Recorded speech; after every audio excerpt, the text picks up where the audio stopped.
You are listening to Motivational Radio France with your host, Longiago in Paris.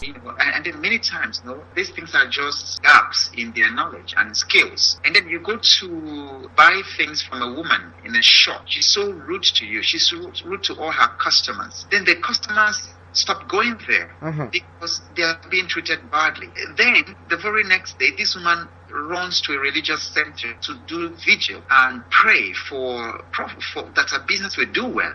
But meanwhile, it's just her ignorance, and the way she's treating her customers that's making people run.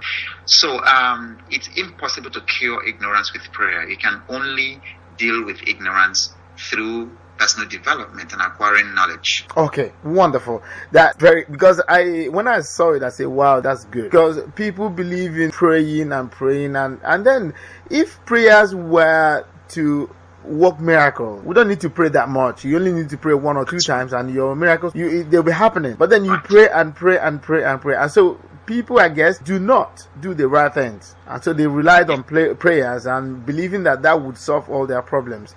So I guess not. So, and when I saw it in your book, I really penciled it down. I said, wow, I would like to have more insights on that. Okay, very good. That is very fine. And for me, the last question would be, what is entrepreneurship and how can I or our listeners become an entrepreneur? What do I need? I'm glad you asked this question because in today's world, with all the rising problems, the perfect answer is entrepreneurship. And that's what young people and graduates should be looking, not to keep circulating CVs. I have people who have been home since they graduated for 7, 8, 9 years, still looking for a job. And I'm like, you went to the university. If you know how to think, you wouldn't, like Einstein again, expecting different results. You're looking for it occur to you to do something different.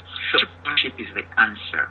And what is it basically? The entrepreneur is someone who basically sits down and identifies a problem and provides a solution to the problem. Okay. And then in the process of providing a solution for that problem, he gets rewarded.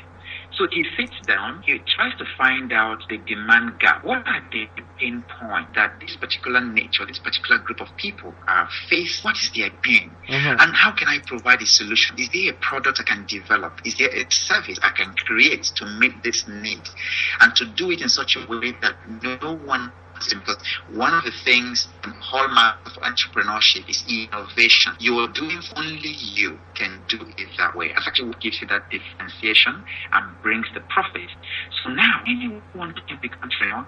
You find out, the very first thing you find out is what is your passion? What is it that moves you? Because you can never succeed as an entrepreneur in anything you're not passionate about. That's right. So what is it you're passionate about? And then the second question is, what is it that you are wired to do? That's it. Wired to do. Yes. So it's not just a matter of being passionate, about it, but you're wired to do it. You can see Michael Jordan was wired for basketball. When he retired the first time from basketball and went to baseball, for 2 years or thereabouts, he failed woefully. He wasn't wired for baseball. And then he came back to basketball and broke all his previous records. You are listening to Motivational Radio France with your host, Longiago in Paris.